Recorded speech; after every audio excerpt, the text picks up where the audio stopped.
কোনো আনে। ভাগ্য বদলের স্বপ্ন নিয়ে প্রতিনিয়তই দেশের যুবকরা বৈধ অবৈধ পথে বিশ্বের বিভিন্ন দেশে পাড়ি জমান। সরকার বারবার বিভিন্ন মাধ্যমে বৈধ পথে বিদেশ যেতে উৎসাহিত করলেও এক শ্রেণীর দালালদের খপ্পরে পড়ে দ্রুত সময়ের মধ্যে স্বপ্নের দেশে যেতে জীবনের ঝুঁকি নিয়ে বিদেশ পাড়ি জমান তরুণরা। ওয়ালটনের পণ্য কিনে জিতে নিতে পারেন নগদ 20 লক্ষ টাকা। Double million offer, Walton fridge কিনে পেতে পারেন 20 লক্ষ টাকা। রয়েছে কোটি কোটি টাকার নিশ্চিত উপহার। কামরুজ্জামান টুন্নু খা ও রাশেদ খা নামের দুই দালালের খপ্পরে পড়ে অবৈধ পথে বিদেশ পাড়ি দিতে গিয়ে 9 মাস ধরে নিখোঁজ রয়েছেন শরীয়তপুর ও মাদারীপুরের 24 যুবক। নিখোঁজ ওই 24 যুবক বেঁচে আছেন নাকি মারা গেছেন তা স্বজনদের কেউ জানেন না। নিখোঁজ 24 যুবকের বাড়িতে 9 মাস ধরে চলছে কান্না আর শোক।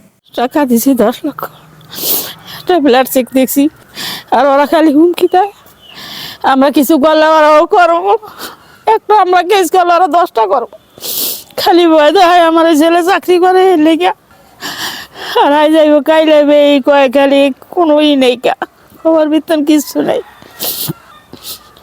কারণ আমি আমাকে বিচারও যাই, আমার ছেলেও যাই, আমার টাকা পয়সা চাই। আমি পোলান কোন আমাকে দুবাই রাখছে, দুবাই তো তিরিফুল তো নিয়ে যাবো পোলান এই নিছে ব্যাংরাজি তো তিরিফুল তো নিয়ে যাবো। আর পোলান আমরা কথা কোথায় নেই।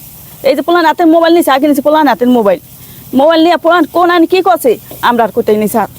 আজ 8টা মাস ধরে নিখোঁজ আমার পোলান, আজ বনের পাগল ঘুরতে আছে জায়গায় জায়গায়। আমার কাছ থেকে 18 লাখ টাকা নিছে ইটালির কথা বইলা, রাশেদ খান আর টুন্নু খান।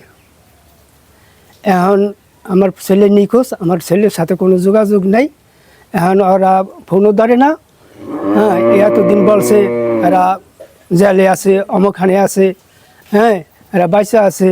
আমার দেওরে আমার ছেলে কিন্তু আমার দেওরের লেগে আবার পয়সা যেতেছে বেশি। প্রতিটা রাইতে আবার কান্না করি, আবার দেওরের লেগে আল্লাহ ওরে ফিরাই দাও, আল্লাহ ওরে ফিরাই দাও।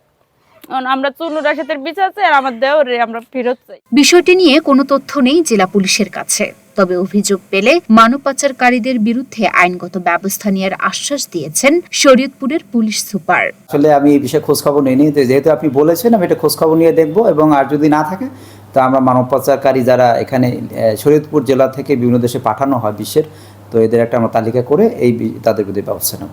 মানব পাচারকারীদের দৃষ্টান্তমূলক শাস্তি ও নিখোঁজদের সন্ধান পেতে মানববন্ধন সহ প্রবাসী কল্যাণ ও বৈদেশিক কর্মসংস্থান মন্ত্রণালয়, সেনা ক্যাম্প ও শরীয়তপুর জেলা প্রশাসনের কাছে লিখিত আবেদন ও স্মারকলিপি দিয়েছেন ভুক্তভোগী পরিবারের সদস্যরা। লুনা আফরোজ নিপা, ঢাকা পোস্ট।